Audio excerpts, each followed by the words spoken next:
तो देखो, तो आज हम लोग स्टार्ट करेगा human I and colourful world, जिसमें से सबसे पहले हम लोग स्टार्ट करेगा reflection of light through glass prism. Human आई वाला पार्ट बाद में करेगा, ठीक है। सबको मेरा आवाज प्रॉपर्ली आ रहा है? हाँ सर। हाँ सर। तो जैसे हम लोग ग्लास स्लैब का पढ़ा था, वैसे हम लोग किसका पढ़ने वाला है? प्रिज्म का, प्रिज्म का। ठीक है।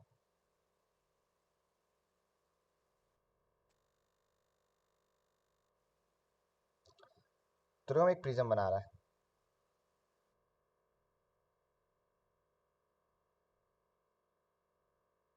प्रिज्म कुछ ऐसा दिखता है अगर हम थोड़ा 3D से बनाने का कोशिश करें, ठीक है।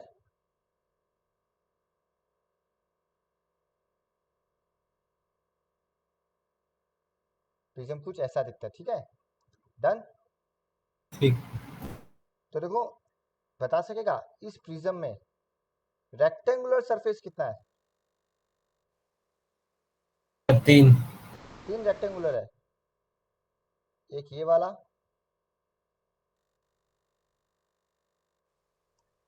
दूसरा ये वाला, और तीसरा ये वाला। समझ पा रहा ना सब लोग? कोई डाउट? नहीं सर। ठीक है दिया। भैया एक बार रिपीट कर देना। ये जो कलर्ड पार्ट है यही तो रेक्टेंगुलर सरफेस है या नहीं? है। रेड, पिंक एंड ब्लू, यही हम लोग, मेरा इस प्रिज्म में रेक्टेंगुलर सरफेस है जो रेक्टेंगल से बना हुआ है। और फ्रंट एंड बैक, ये जो फ्रंट वाला पार्ट है, ये फ्रंट, ये क्या है? ट्रायंगुलर है या नहीं? है। ठीक है। अब मालूम बोला रे ऑफ लाइट ऐसे इसका ऊपर गिर रहा है, तो ये ray of light rectangular part में गिर रहा है या ट्रायंगुलर पार्ट में गिर रहा है? ट्रायंगुलर में। नहीं, ट्रायंगुलर। हम बनाने में थोड़ा सा करेगा। ये एक्चुअली रेक्टेंगुलर पार्ट में हम रे ऑफ लाइट को गिरा रहा है, ठीक है। अगर ट्रायंगुलर में गिरना होता तो सामने से गिरेगा ऐसे, ठीक है। डन। हाँ। हाँ सर। तो हम लोग कहाँ पे गिरा रहा है? इस रेक्टेंगुलर में। रेक्टेंगुलर पार्ट में। रेक्टेंगुलर। पर हम लोग बनाते समय बैक साइड का कुछ भी नहीं दिखाने वाला अब, क्योंकि उतना 3D शेप दिखाने का जरूरत नहीं है। तो हम लोग जब बना रहा कोई एक रे ऑफ लाइट ऐसे, इसका मतलब ये जो वो रेक्टेंगुलर पार्ट में ही गिर रहा है। ये ट्रायंगुलर पार्ट से हम लोग खाली रिफ्लेक्शन को देख रहा है, जो रिफ्लेक्शन कैसे हो रहा है, ठीक है। ये ट्रायंगुलर पार्ट से हम लोग देख रहे हैं जो रिफ्लेक्शन कैसे हो रहा है उसका अंदर, पर लाइट रेक्टेंगुलर पार्ट में गिरा है। Good out. नहीं सर। अभी प्रिज्म ऑब्वियस बात है किससे बना है? ग्लास से बना है। हाँ। ठीक है। मान लो एक रे ऑफ लाइट है, ये इसका ऊपर गिरा, तो जैसे गिरा इस पॉइंट में नॉर्मल बनेगा नहीं बनेगा? हाँ। इसका हम नाम दिया एन। अब जो ये एयर से ग्लास में जा रहा है या ना, तो ये भी टुवर्ड्स द हाँ। नॉर्मल बेंड होगा या away from the normal? Towards the normal. Towards the normal. हम इसको अलग कलर से दिखा देते हैं, ये देखो, टुवर्ड्स द नॉर्मल बेंड कर दिया। कोई डाउट? नहीं। नॉट नेसेसरी जी एक बार इससे वापस पैरेलल बोलना होगा, ना। ये नेसेसरी नहीं है। हम फिर से रिपीट करते हैं। जब ये फ्लाइट ग्लास में एंटर करेगा, ग्लास का सरफेस में इंटरेक्ट करेगा, इंटरसेक्ट करेगा, उसके बाद क्या होगा? रिफ्लेक्ट होने के बाद ये अवे फ्रॉम द नॉर्मल जाएगा, सॉरी टुवर्ड्स द नॉर्मल जाएगा नहीं जाएगा? बिकॉज ये एयर से ग्लास एंटर कर रहा है, मतलब रेयर से डेंसर, यानी कि ये टुवर्ड्स द नॉर्मल बेंड होगा। कोई डाउट? सीधा जाने का जगह किस तरफ होगा? Towards the normal. कोई डाउट? अब ये जो लाइन बनाया, ये नॉट नेसेसरी इससे पैरेलल हो भी सकता है, नहीं भी हो सकता है, वो डिपेंड करेगा एंगल आई कितना है, ठीक है। तो अगर मेरा दिखने में पैरेलल लग भी रहा तो जरूरी नहीं है पैरेलल हो, ये ऐसा भी हो सकता है, ऐसे भी हो सकता है, जरूरी नहीं कि पैरेलल हो। डन। Done sir. एक सेकेंड ना।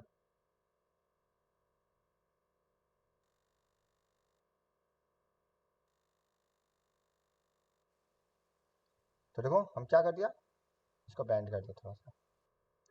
जैसे यहाँ पे इंटरेक्ट करेगा वापस नॉर्मल बनेगा, बिकॉज अब ये ग्लास से एयर में जा रहा है या ना। हाँ सर। और अब देखो ये डेंसर टू रेयर जा रहा है, उल्टा हो रहा है, तो इस बार away away from from the the normal होगा या नॉर्मल। नहीं होगा। तेरे को नॉर्मल से दूर भाग गया, कोई डाउट। चेक करो एक बार, ठीक है।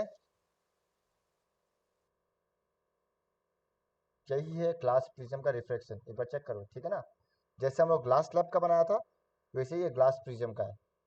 सबको क्लियर है। हाँ सर।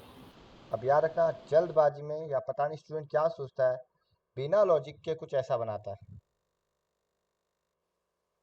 ये क्या बना रहा है बताओ। ये प्रिज्म का डायग्राम होगा। सर यहाँ से भी एंटर कर रहा है, यहाँ से भी एंटर कर रहा है, या चलो यहाँ से एंटर करके ऐसे जा रहा है। तो थोड़ा सा ढंग से बनाना प्रॉपरली, कहने का मतलब वही है जो लॉजिकली सही लगे। पंख मत लगा देना ट्रायंगल में। अब सेम कहानी, हम नाम देते हैं पी। सर अगर अवे फ्रॉम द नॉर्मल होता है हाँ, तो नॉर्मल के नीचे होता है कि नॉर्मल के ऊपर? हम समझा नहीं, नीचे ऊपर मतलब। कि अगर ये देखो हम बताते अ, हैं, इसी डायग्राम से बताते हैं। अगर ये प्रिज्म नहीं होता तो क्या ये सीधा जाता है ऐसे। हाँ अब इस रे का इस तरफ गया, मतलब नॉर्मल का तरफ गया है, इस रे का इस तरफ जाता तो वो नॉर्मल से दूर होता। ठीक है सर। वही है अवे फ्रॉम द नॉर्मल, मतलब जो पाथ वो फॉलो करने वाला था उस पाथ से इस तरफ गया या इस तरफ गया। अगर इस पाथ से इस तरफ गया है तो ये टुवर्ड्स द नॉर्मल, मतलब नॉर्मल का तरफ जा रहा है। इस तरफ गया मतलब नॉर्मल से दूर जा रहा है, ठीक है। ठीक है सर। ये अंडर। अब देखो यहाँ पे जो पी क्यू है वो पी क्यू क्या होगा, मेरा इंसिडेंट रे, कोई डाउट।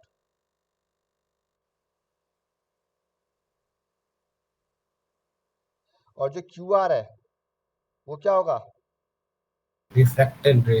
रिफ्रेक्टेड रे। और जो आर एस है वो होगा एमरजेंट रे, जैसे कि लास्ट लैब में था।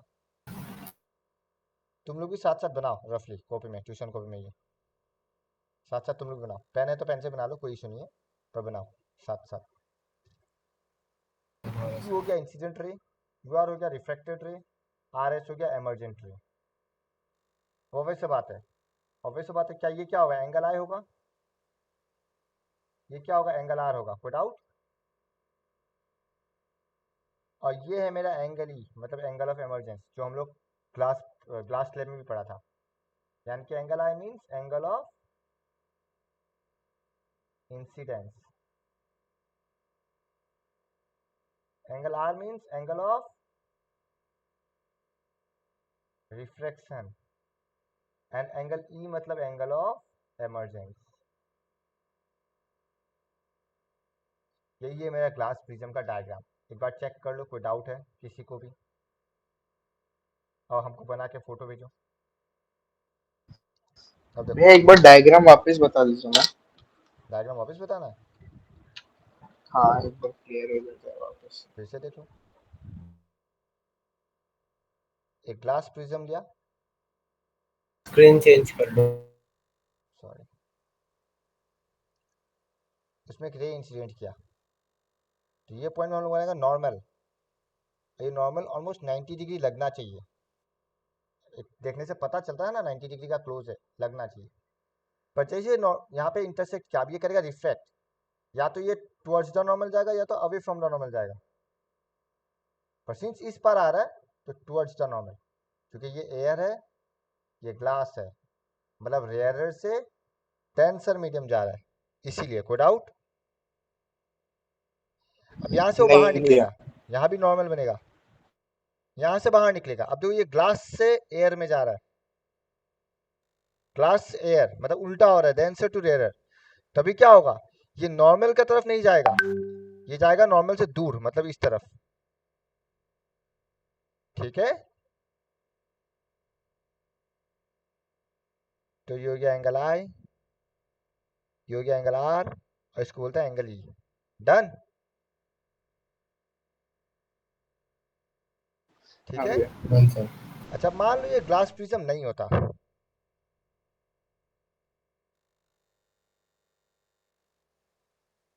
मान लो, तो क्या ये स्ट्रेट लाइन में जाता है ऐसे? हाँ या हाँ ना? बट ये एक्चुअली स्ट्रेट लाइन में नहीं गया, कैसे गया? इस तरफ गया। तो मतलब ये रे ऑफ लाइट ऑलमोस्ट इतना बैंड हो चुका, हाँ या ना? ग्लास प्रिज्म में टकराते ही रे ऑफ लाइट इतना बैंड हो गया, तो इसी को बोलते हैं यहाँ पे एंगल ऑफ डेविएशन। हम उसमें भी बताया था angle of deviation, same concept है।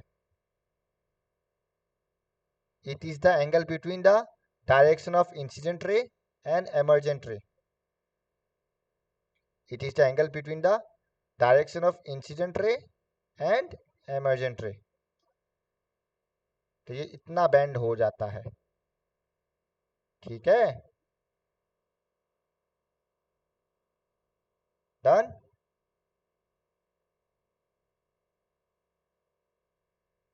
क्लियर।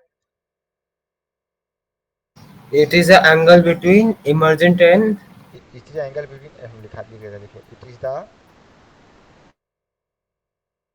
ये इट कौन है? Angle of deviation, angle D. It is the angle between the direction of incident रे, देख लो नोट में नहीं है तो उतार लो,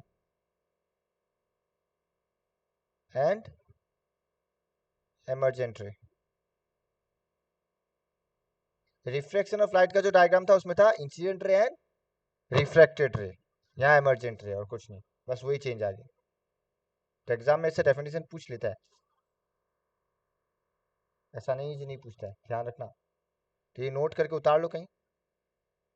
हम शायद ही लिखा है, हम एंगल ऑफ प्रिज्म लिखा है, पर डेविएशन का डेफिनेशन नहीं लिखा है, वो शायद वहाँ लिखा हुआ होगा, तो कहीं उतार के रख लो नोट का फॉर्म में, ये साइड में से उतार लेना।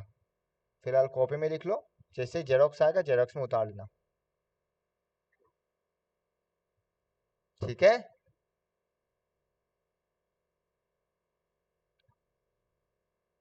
Wait second. तो यहाँ पे जब हम बनाएगा कुछ ऐसा बनाएगा, देखो ये रे सीधा जाने वाला था और सीधा नहीं जाके इस तरफ गया, तो ये जो एंगल बना ये एंगल डी है। तो ये प्रिज्म बनाते समय ऐसा बनाना पड़ेगा। तो ये भी अपना वाला डायग्राम ये ऐड करो, दोनों लाइन को एक्सटेंड करना है।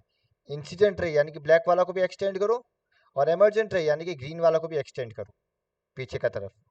तो यही बन गया मेरा angle of deviation. Done. Check कर लो, बस एक्सटेंड करना है। पी क्यू को भी एक्सटेंड किया और आर एस को भी एक्सटेंड किया बैकवर्ड, वही एंगल डी है। तो अब वैसे बात है, angle D, angle I, angle R, angle E से रिलेटेड कोई फॉर्मूला भी बनेगा, हम बता देते हैं क्या फॉर्मूला बनेगा। भैया हाँ यार नीचे कीजिए ना, ये इसके भी नीचे वाला। ये बना, अच्छा ये डेफिनेशन, एंगल ऑफ डेविएशन का definition, it is the angle between the direction of incident ray and emergent रे।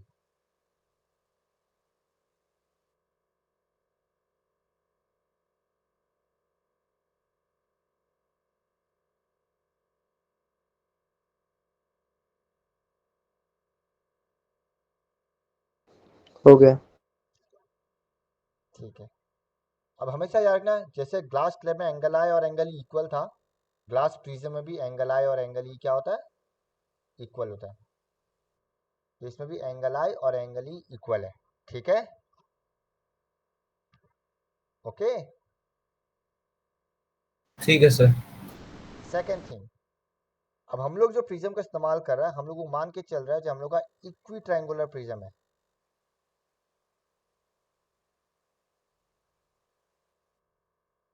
इक्वी ट्रायंगुलर प्रिज्म मतलब ये जो ट्रायंगल है इसका शेप क्या? इक्विलेटरल ट्रायंगल है, और इस केस में एंगल ऑफ ए क्या हो जाता है? 60 डिग्री। कोई डाउट? भैया नहीं समझ में आया। ये जो ट्रायंगल है ये हम मान के चलता है इक्विलेटरल ट्रायंगल है।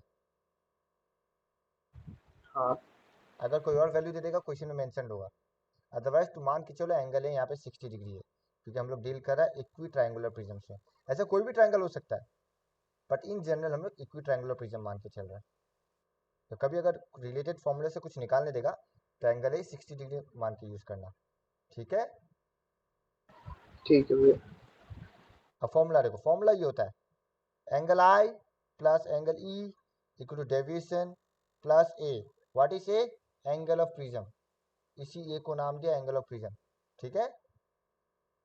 तो एंगल ऑफ प्रिज्म का डेफिनेशन क्या देखो, ये दो लेटरल सरफेस का बीच का एंगल, हाँ या ना? हाँ तो वही है डेफिनेशन। हो the angle between two lateral surface of a triangular glass prism is called angle of prism.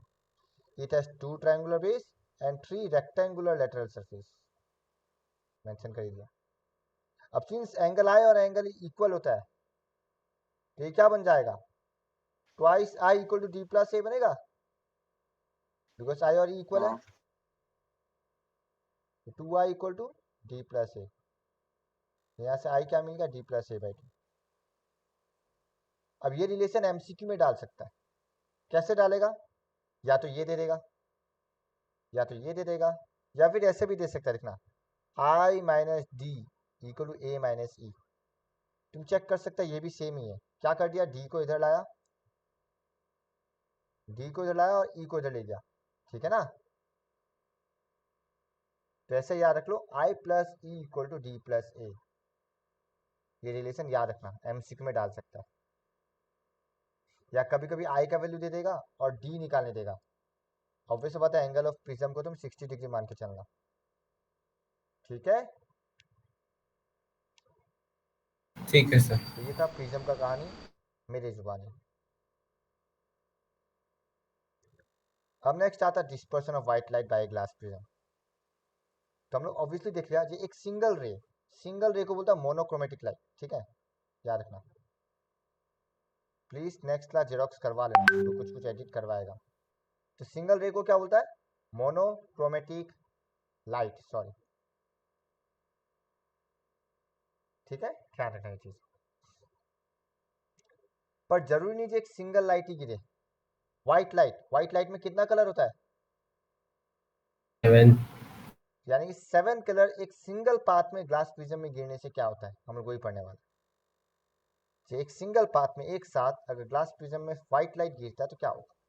Obviously पहले लोगों को पता नहीं था जो व्हाइट लाइट में 7 कलर होता है, वो तो बाद में पता चला ग्लास प्रिज्म का मदद से। तो देखो पहले हम ये पढ़ा विबग्योर। सबको विबग्योर का मतलब मालूम है?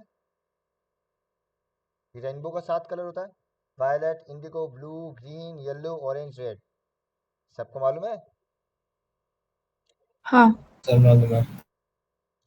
तो the band of this colour components of a light beam is called it spectrum. तो ये जो 7 कलर से फॉर्म करेगा लगातार, इस बैंड को ही बोलता है स्पेक्ट्रम, ठीक है। ये जो 7 कलर का बैंड फॉर्म किया है इसी को स्पेक्ट्रम बोलता है। डन?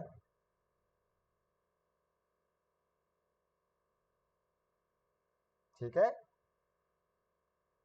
ठीक है सर।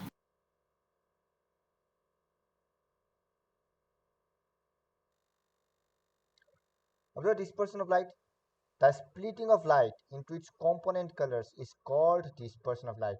मतलब जब एक लाइट अपना कंपोनेंट कलर में डिवाइड हो जाता है, मान लो इसमें 2 कलर है, तो अगर ये 2 कलर है मतलब क्या है? 2 अलग अलग रास्ता में जाएगा नहीं जाएगा बाद में रिफ्लेक्ट होने के बाद? तो ये हो गया कंपोनेंट कलर। तो इसी प्रोसेस को बोलता है डिस्पर्शन ऑफ लाइट, जहाँ पे एक लाइट अलग अलग कलर्स में डिवाइड हो जाता है, ठीक है। अपने आप नहीं होगा, किसी ग्लास प्रिज्म से टकराने के बाद। डन? Done sir. तो यहाँ पे हम डायग्राम बनाया नहीं है, तुम लोग जब जेरोक्स आएगा बनाना, हम व्हाइट बोर्ड में दिखा रहे हैं।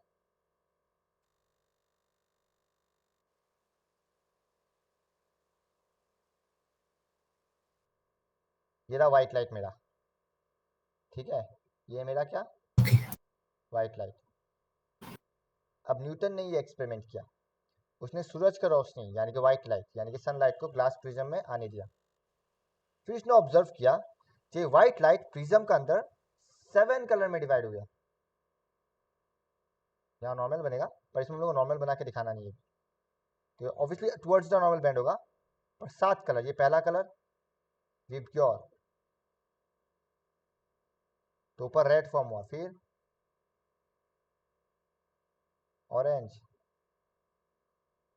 फिर येलो, फिर ग्रीन,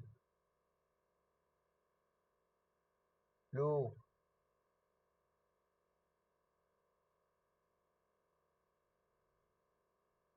इंडिगो, इसको मान के चल रहा है। ऑब्वियसली तुम लोग स्ट्रेट लाइन बनाना, हम वैसा कर इसलिए मेरा स्ट्रेट लाइन नहीं बन रहा है क्योंकि 7 कलर में डिवाइड हो गया, हाँ या ना। तो ये 7 हाँ कलर में सर। क्यों हुआ, क्यों व्हाइट लाइट के अंदर वो 7 कलर था, यानी कि ये 7 कलर एक ही पाथ में ट्रेवल कर रहा था, ये 7 कलर एक ही पाथ में ट्रेवल कर रहा था। तो हम एक का ऊपर एक बना के दिखा रहा है, ये 7 कलर एक ही पाथ में ट्रेवल कर रहा था, ठीक है। तो जैसे ये ग्लास प्रिज्म से टकराया तो ये 7 कलर अलग अलग रास्ता ट्रेवल करना स्टार्ट कर दिया, ठीक है। ऐसा क्यों ये भी हम बताएगा, पर देखो टकराने का पहले ये 7 कलर का पाथ सेम था, यानी कि कंबाइंड था। तो 7 कलर मिलने के बाद व्हाइट कलर बन गया, यानी कि व्हाइट कलर ये 7 कलर से बना हुआ है, डन। पर जैसे ही यहाँ टकराया ये 7 अलग अलग रास्ता ट्रेवल करना स्टार्ट हो गया, मतलब असली रूप में आ गया, तो वो 7 कलर हमको दिखना स्टार्ट हो गया। फिर यहाँ के बाद क्या होगा, वापिस पेंट नीचे का तस्वीर,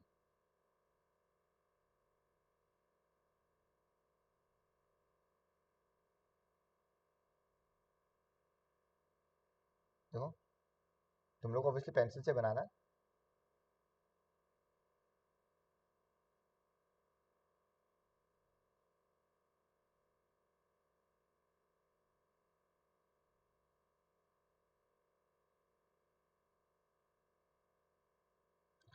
तो ये जो 7 कलर फॉर्म हुआ यही है विबग्योर, ये जो 7 कलर बना यही क्या है, विबग्योर, रेनबो। और इसी तरह से रेनबो फॉर्म होता है जब सूरज का रोशनी वाटर ड्रॉपलेट्स में पड़ता है, वाटर ड्रॉपलेट्स वहाँ एज प्रिज्म काम करता है। तो जब सर भी तो व्हाइट फिर लाइट, स्क्रीन क्या काम करता है फिर उसमें? क्या क्या काम करता है, सर एक स्क्रीन तो चाहिए होगा ना उसको दिखाने के लिए। हाँ यहाँ स्क्रीन रखा है ना हम लोग, तो सर रेनबो के लिए कौन सा स्क्रीन यूज होता है? एटमोस्फेयर ही है ना, हम लोग को एयर पार्टिकल से वहां से टकरा के लाइट का रोशनी हम लोग आंखों तक पहुंच रहा है ना, ठीक है सर। ठीक है। एटमोस्फेयर स्क्रीन हो गया वहाँ पे, तभी तो हमको पूरा रेनबो दिखता है, वो हवा का पार्टिकल से टकरा के हम लोग आंखों तक पहुंच रहा है, एटमोस्फेरिक पार्टिकल्स। तो ये हो गया passing of white light through a glass prism. तो जब हम सिंपल बनाना चाहेगा अपना एक खाली पेन से, तो कुछ ऐसा बनाएगा, 1 2 3 4 5 6 7, 1 2 3 4 5 6, हम बीच में इसका दिया होगा 7, ये बराबर बनाना, फिर इसको रब कर देना और यहाँ लिख देना विबग्योर, सबसे ऊपर रेड सबसे नीचे वायलेट, ठीक है। है सर। अब बहुत स्टूडेंट ये वाला डायग्राम कैसे बनाया देखो हम बताता है, सब अब तक का सबसे फनी डायग्राम लगा हमको, क्या सोच के बनाया था हमको मालूम नहीं, ऐसे ऐसा लग रहा है प्रिज्म को पंख दे दिया उड़ाने के लिए, प्रिज्म रेड बुल पी लिया। इस टाइप का exactly, red bull gives you wings. तो इस टाइप का बेवकूफ़ी मत करना, ठीक है। ठीक है सर। तो एक बार देख लो व्हाइट लाइट का डिस्पर्सन समझा, तो ये जब नोट्स आएगा तुम लोग बनाना ऐसे, ठीक है। ठीक है सर। तो भैया जेरोक्स जैसे कृपया एग्जाम करके में आज ही ये करवा लेना, हुसल हम नहीं सुनेगा भैया जैसे रास्ता खराब एग्जाम, है या क्या खराब है, कौन बोल आज रहा ही था, कर देना थोड़ी देर में। कौन बोल रहा था, कुछ बोल रहा था कोई। हाँ मैं ये बोल रहा था कि ये जैसे एग्जाम में ये डायग्राम बनाने आ गया तो अपन को पेंसिल से बनाना होगा या कुछ कलर से? नहीं नॉर्मल पेंसिल, डोंट वरी, वहाँ लाइन को अलग अलग कलर से दिखाने का जरूरत नहीं है, क्योंकि हम लोग साइड में लिख ही देंगे ना विप और ऐसे करके, ठीक है भैया। हम लोग लिख ही देगा ऐसे। तो वो पेंसिल से ही बनाओ, बेहतर है, और स्केल का इस्तेमाल कर लेना, ज़्यादा बेहतर है। अब तुम देख सकता है, हम इसको ऐसे दिखाता है,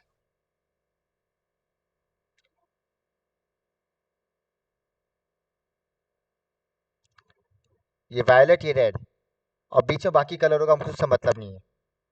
तो ऊपर वाला रेड, नीचे वाला violet, code out. Sir screen share करना भूल गए।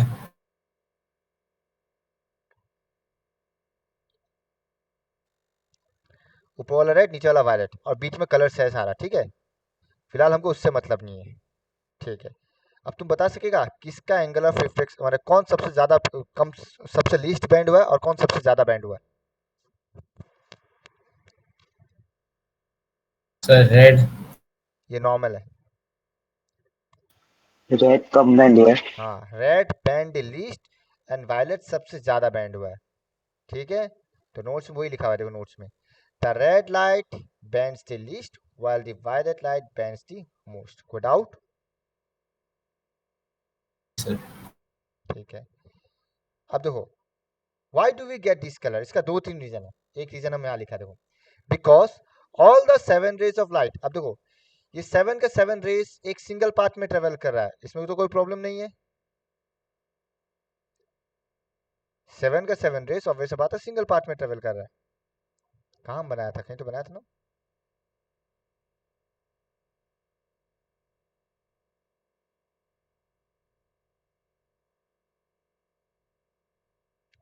पता नहीं, छोड़ो। तो 7 का 7 रेस सिंगल पाथ में ट्रेवल कर रहा है, तो क्या जरूरी है क्या 7 का 7 रेस का स्पीड ऑफ लाइट सेम होगा? नहीं, नहीं सर, यानी ये अलग। लोग अलग अलग स्पीड से ट्रेवल कर रहा है। तो जब ग्लास प्रिज्म में टकराता है तो ऑब्वियस बात है इसकी स्पीड भी अलग अलग रेट से चेंज होता है, तो इसलिए इसका बेंडिंग प्रॉपर्टी भी अलग है। तो वही लिखा हुआ है, देखो, it travels at different speed through the prism, यानी कि जैसे प्रिज्म से टकराता है इसका स्पीड चेंज हो जाता है और अलग अलग रेट में चेंज होता है, ठीक है। सेकंड रीजन हम बता रहा है, एक सेकंड।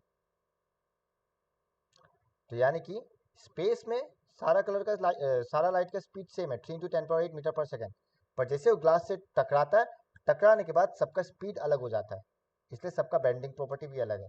डन।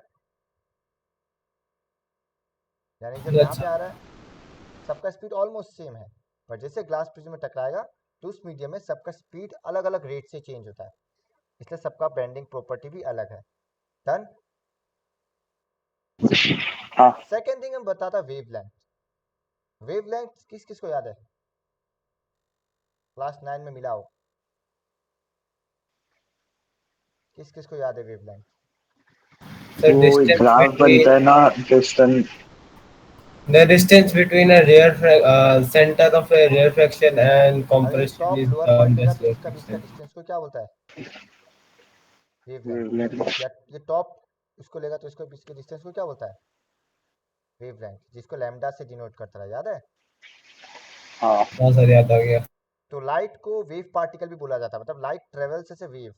तुम देखा होगा आजकल मूवी में से जादू में दिखाता रहा, जब लाइट वेव का तरह आ रहा है, तो लाइट वेव का तरह ट्रेवल करता है, ठीक है। अब सब लाइट का वेवलेंथ अलग है, हम बताते कैसे हैं, देखो,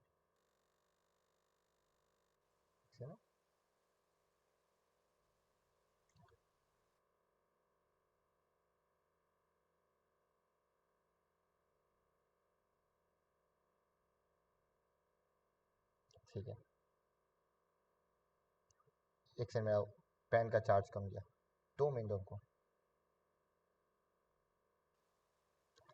अब ये देखो तुम लोग, हाँ, मान लो ये 2 लाइट है, दोनों लाइट का वेवलेंथ अलग है, एक का वेवलेंथ इतना बड़ा है, दूसरा का जस्ट इतना है, और इसका वेवलेंथ छोटा है, इसका वेवलेंथ बड़ा है, ठीक है।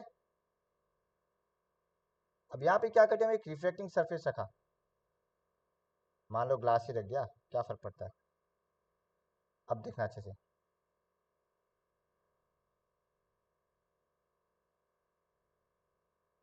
बताओ किसका बैंड होने का चांसेस ज्यादा है, कौन बता सकेगा, क्या लगता है, टकराने के बाद किसका बैंड होने का चांसेस ज्यादा है? सर नीचे वाला लग पहला रहा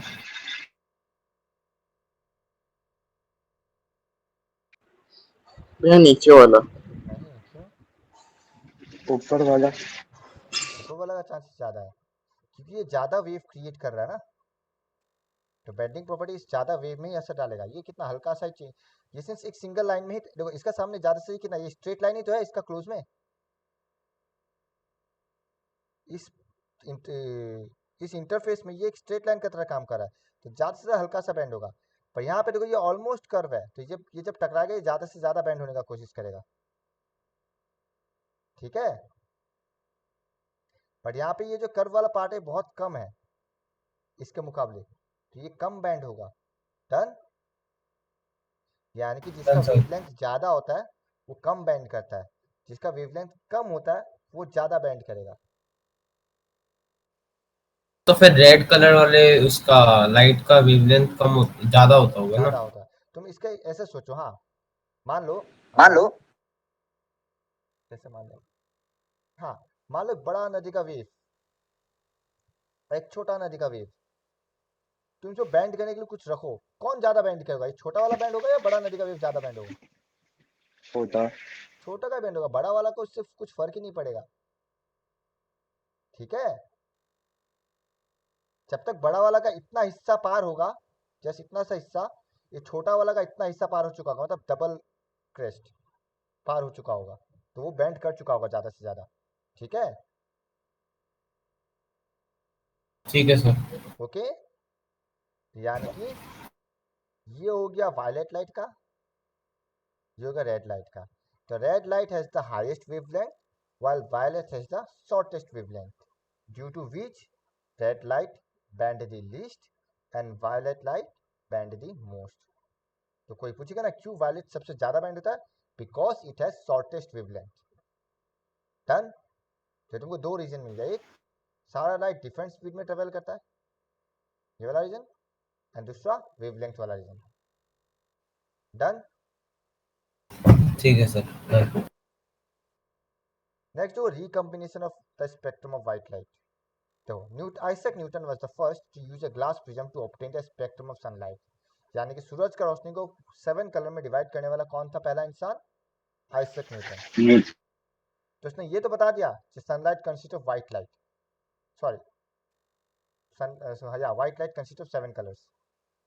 अब वो ये देखना चाहता था क्या वो 7 कलर्स फर्दर डिवाइड होता है नहीं होता, वो ये देखना चाहता था। तो वो क्या किया,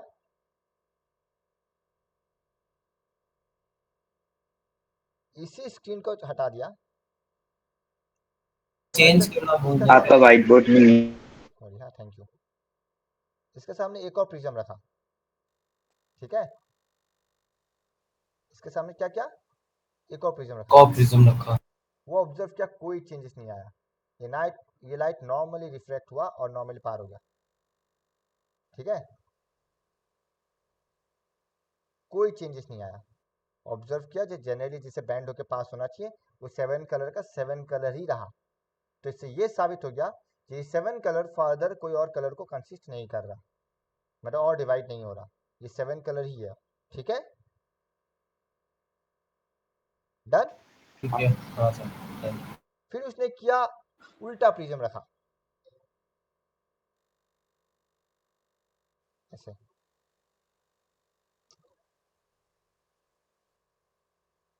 उसने उल्टा प्रिज्म रखा। उसने क्या ऑब्जर्व किया होगा, ऑब्वियस बात है, ये बैंड होके इधर आया, अब सिंस उल्टा जा रहा है, देखो एयर टू ग्लास, यहाँ नॉर्मल टुवर्ड्स द बनाएगा, नॉर्मल वो होगा। टुवर्ड्स द नॉर्मल जा टुवर्ड्स रहा है, द नॉर्मल और जो सारा का सारा लाइट तुमको पता चलेगा टुवर्ड्स द नॉर्मल जाएगा।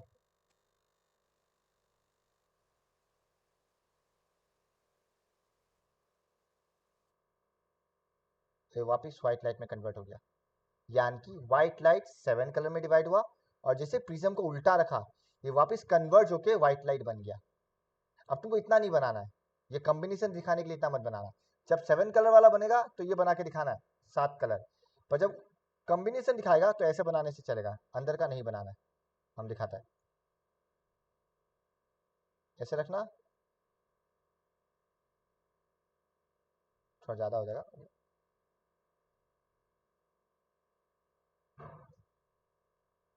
ठीक है,